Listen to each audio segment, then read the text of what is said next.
Hi everyone. Today we are going to discuss microservices architecture. So let's discuss what is microservice architecture and why it is important. Uh, Let me give you an example so that you can correlate that what is exactly microservices and how it works. Imagine if you have a restaurant and you have a chef, waiter, cashier, cleaner, and multiple employees that are doing their respective job. What if all these jobs are corresponding to a single person? Let's say you are the only person handling all these activities in your restaurant. I think it will be very hectic and chaotic to manage your restaurant.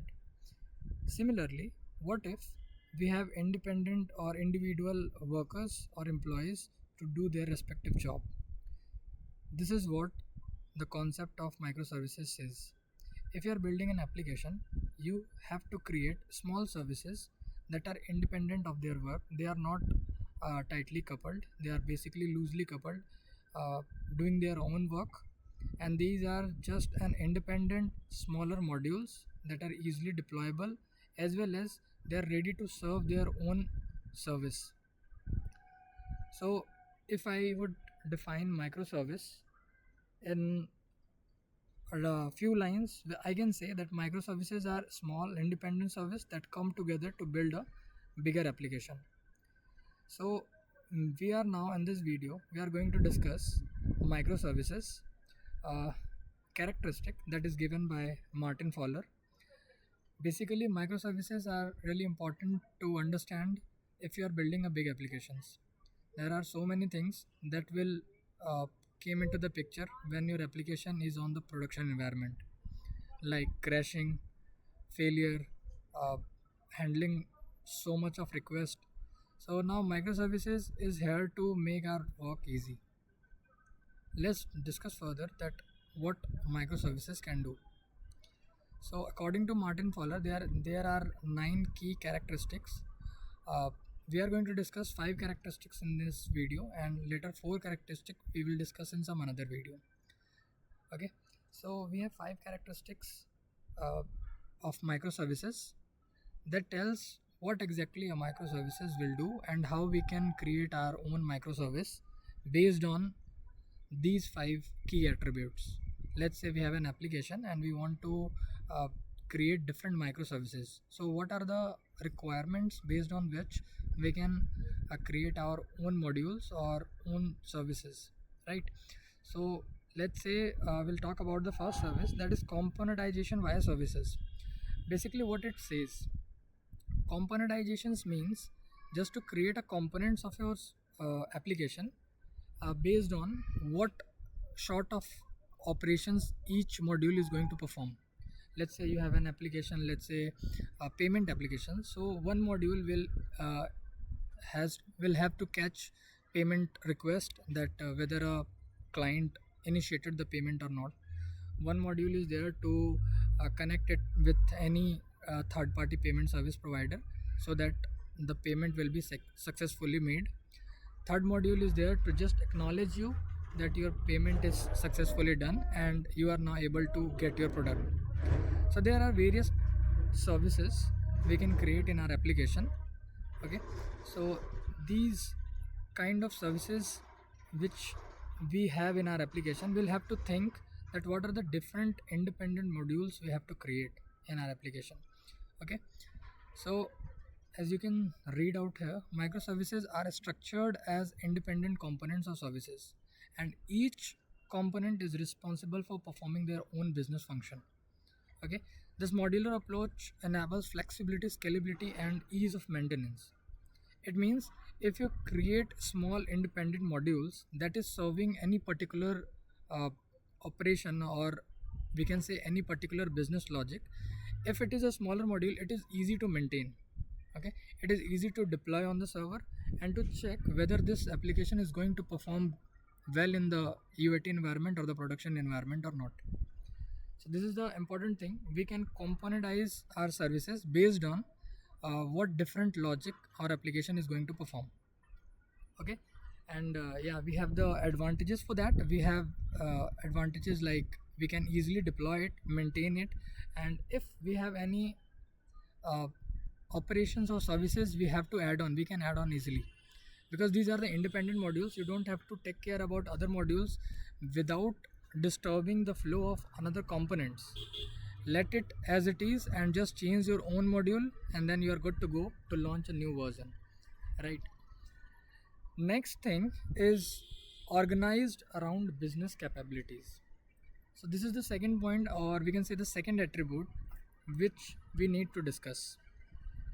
Organized around business capabilities means whatever business logic you have in your program or you have in your application, based on that business logic, you have to think about that what sort of microservices you need in your application.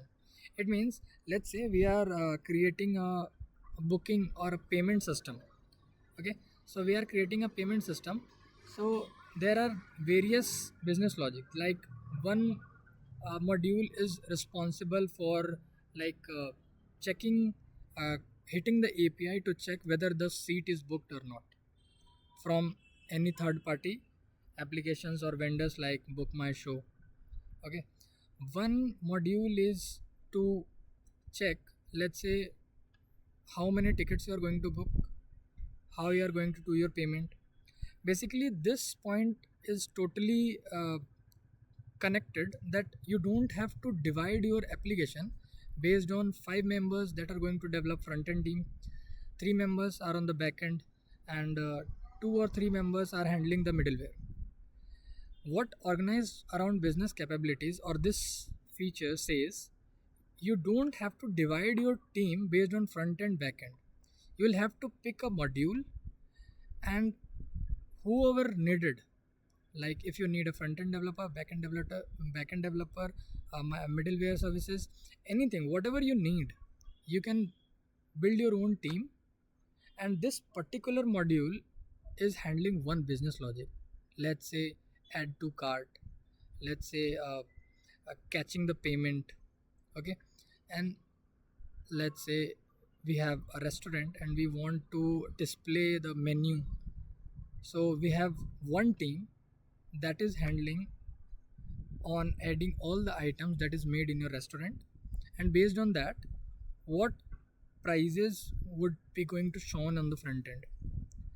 Simply means, just group your modules not on the basis of front end and back end part, that 5 members handling all the front end components of your application, let's say 3 or 5 members handling all the components of all the features of your applications, and uh, these are done by the backend teams. Basically you have to create an independent module, and you'll have your own team. You don't have to be dependent on, like the front end team is going to be dependent on the other backend team, and the other backend team is further depending upon different front end teams. You'll have to create your own module, like you have 2 or 3 front end members, 2 or 3 backend members, 2 and 3 quality members, and you are responsible for defining or designing that particular business logic. Okay, so instead of dividing teams or code based on technology layers, you'll have to define your team based on microservices. So let's say you have one business logic, you have given a one business logic like to build a payment page application. So you'll have to choose your own team, whether it is you required front end team, back end team, any team, quality teams, any full stack developer, whatever the necessary you have. You can ask your tech lead and try to get those team, and then build your own business logic that is totally independent to other business logic. Okay, that is not depending on different business logic or different modules, so that this module will work, then only my module is going to be functional. You have your own module, and you have your own functionality. Okay, so this is all about organized around business capabilities. It simply means you have to handle one business logic, you'll have your team, you don't have to be dependent on other team, another business logic handled by some other different team. So microservices is a complete project. If you are handling one microservice, it means you are handling one project of your bigger application.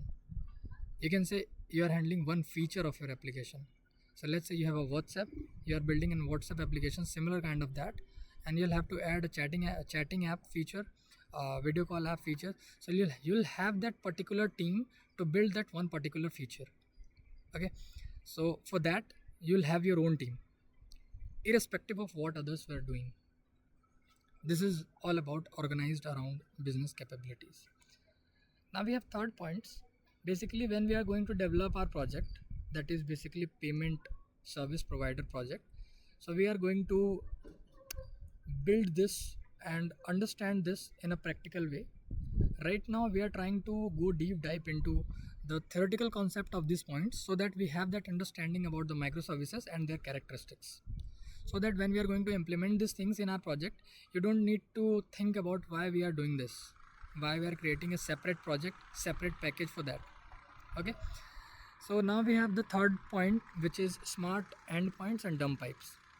So to understand that, just think you have two modules, let's say two different houses connected by a single lane. Okay, so you have two different houses connected via a single lane, and there are multiple things passing from this lane from one house to another house. That makes this lane basically increase the traffic, due to which the communication is bit complicated, latency increased, and there are few things which are going to be create more traffic on the network, which we don't want. Simply, if we have two modules and these both modules are interacting to each other, keep that communication bus simple.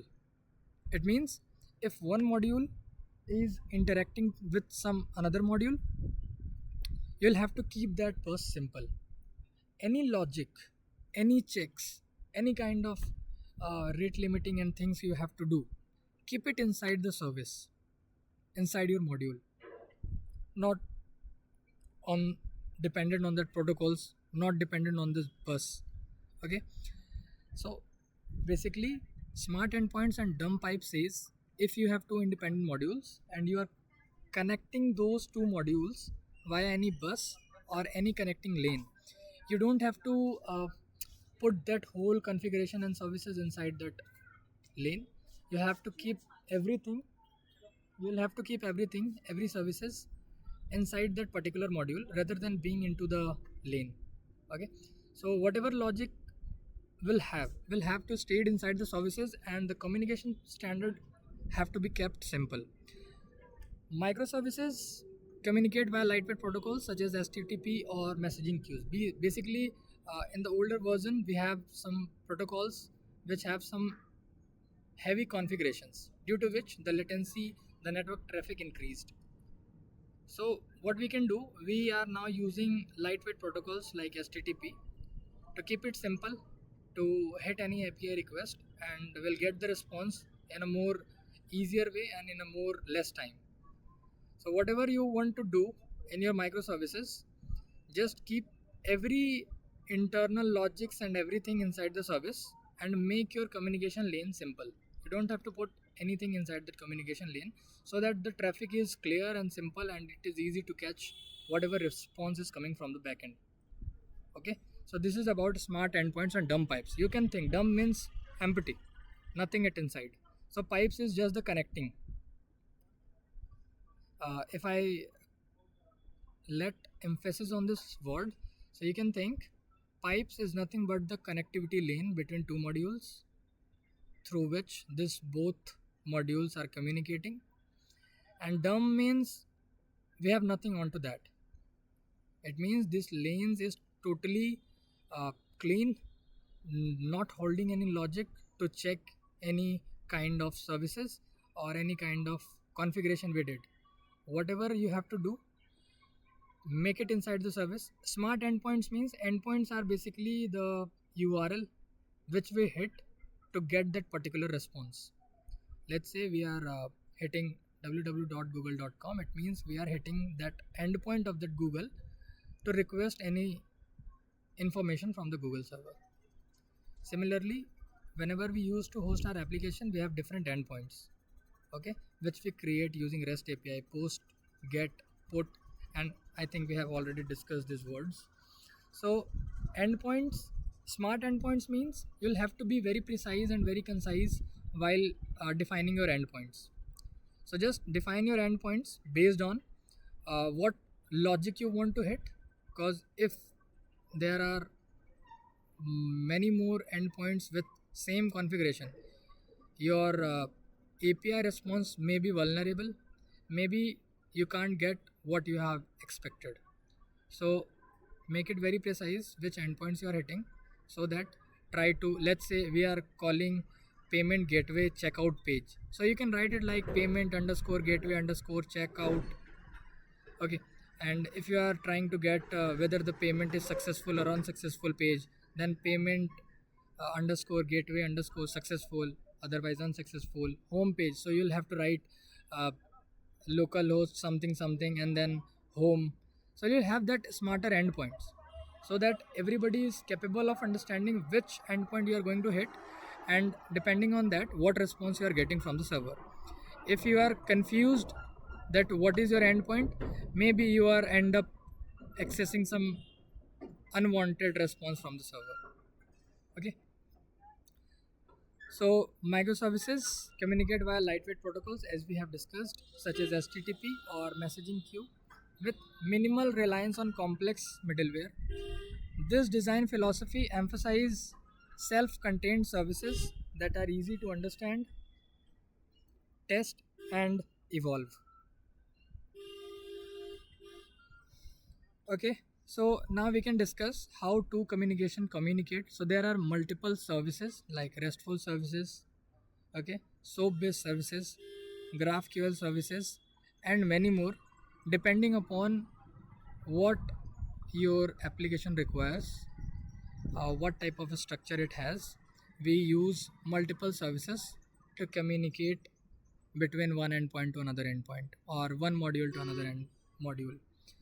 So there are multiple services which is running using different kind of protocols to let the interaction happens between these modules. Okay, now the fourth and the most important point is design for failure. So let's understand what is design for failure. In the software world, we can't assure anything to be work 100% accurate. There can be any kind of failure that happen in software part, in the hardware part, even in our physical life. We can't assure that we live for 100 years, right? There might be a situation that maybe some sudden things happen and you'll have to face serious situations. Similarly, if we build a software, there are so many things which we can expect, and we can write the logic to handle those failure, and there are few logics as well which we can't expect, but if it happens we have that uh, alternative way to handle that failure. And microservices are the best way to handle failures in your software application. Let's say you have one server, okay, and this server is getting request in a large number. It might be possible that the server may crash. It might be possible that server started responding late. So there are so many problems that can be happen in the real world environment. Okay, so design for failures tells us before designing any application, you'll have to think about what are the failures and your application can face. Okay, let's say you are going on a checkout page, you entered your card details, and let's say your card details is wrong. So what happened? Crash happens, payment page will stuck, it will redirect it to cancel page, it will redirect it to home page. What you can do after that? Maybe you have entered the wrong OTP. So there are different scenarios will happen if you are going to build an application, and there are multiple scenarios that will make your application stuck on a single page, I can say, so that user also don't feel like what next, what I have to do next.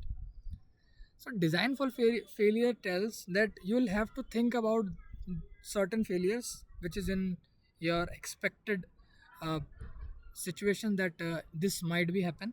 You'll have to think about that and design your application according to that failure so that it can tackle that situation, right? So microservices must be designed to tolerate failure. Any services might be unavailable at any time, okay? And to, let's say you have two servers, let's say one server is unavailable to serve your request, then another server is ready to handle your request. Similarly, let's say there is a lot of requests coming to that server. So we have rate limiting technique, API gateway, load balancer, and many other techniques we can implement so that our application won't crash. Okay. So design for failure tells even you are building a robust application, you'll have to think about certain failures and how you can tackle it.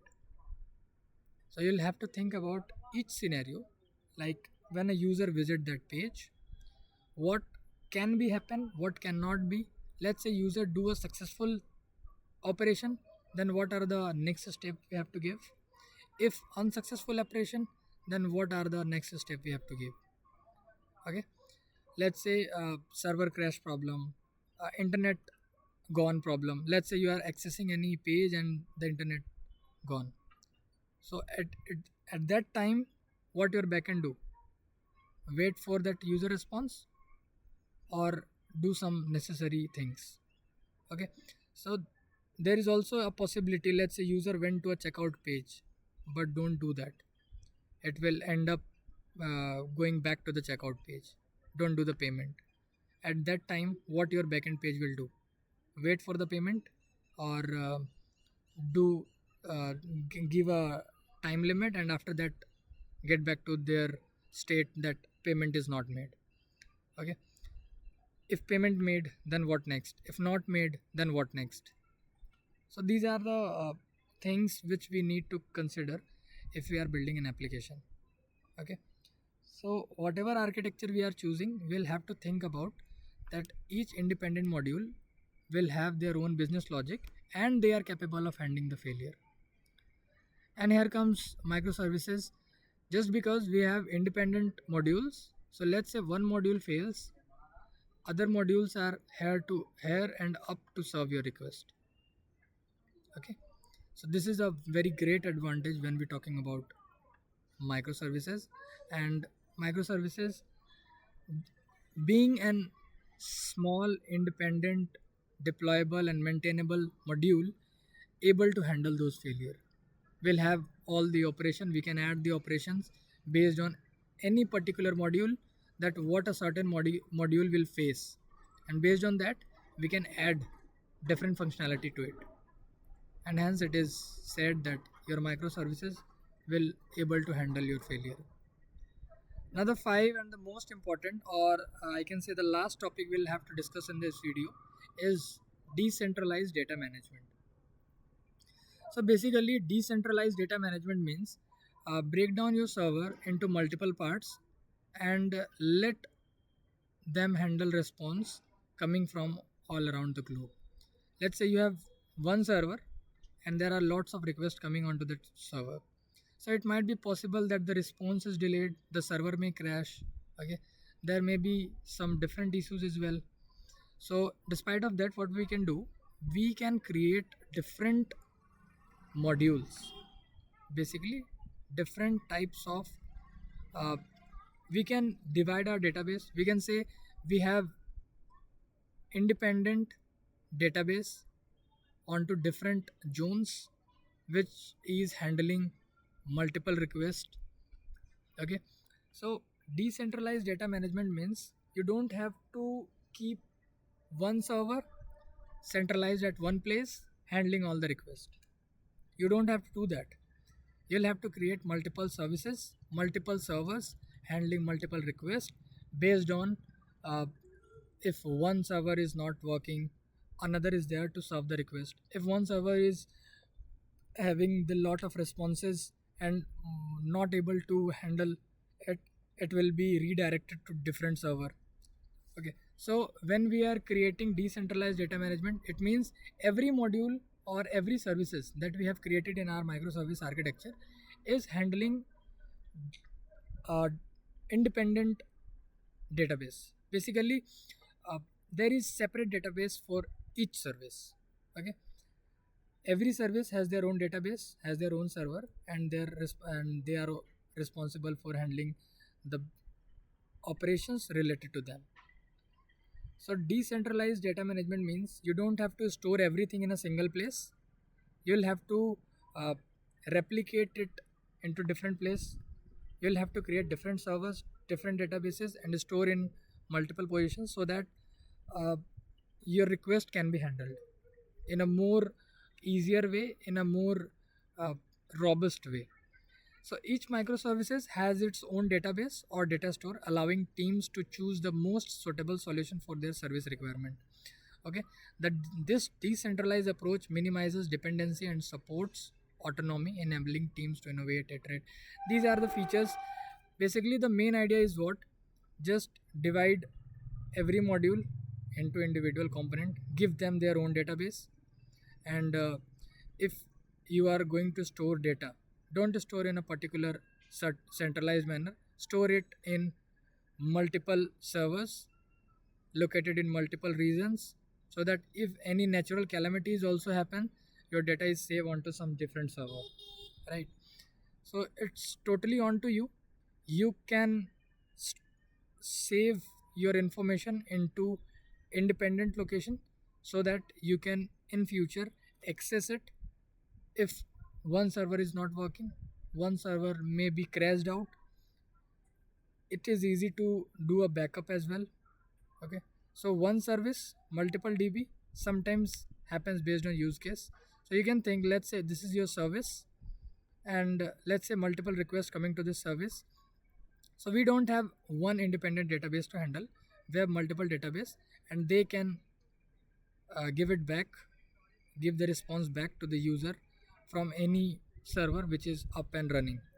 Okay, so there is also few situations happens when one server is on the maintenance, so you can go live with another server, another database, so that your application functionings won't stop. Okay, if you do anything in a decentralized manner, it means you are basically providing multiple ways to access your resource. Okay, instead of giving a single way. So it is good, like you think, if you have to reach from a location A to location B, and let's think there is a traffic on this lane, it will be more hectic to you, it will take time once the traffic goes clear, and you'll have to wait, and then you'll have to reach to your location. But what happens, to reach your destination position there are multiple pathways. One lane is booked, another lane is booked, you have other lanes to go as well. You'll have to choose the lane which is free, which take less time, and you can easily reach to your destination. So that is more comfortable and good to have in our application. So just like in our real life. So if we have to reach a certain location and we have a single lane for that, so it might be problematic for us. Sometimes we'll have to face the traffic, sometimes we'll have to other problem, like maybe that lane breaks down, maybe some accident happens. So there are different scenarios. But if you have multiple pathways to went to your destination, you can choose another line to reach to your destination. This is what decentralized data management will do. It will give you multiple ways to access your data, and if one server is not working, there is another server is up and running to support you, to give your response. Okay, so these are the 5 attributes that is given by Martin Fowler about microservice architecture. There are more 4 services or attributes we have, which we will discuss later. So just read it about these 5, and I think if you listen what I had said carefully, you'll get the core idea about microservices and their attributes. Thank you.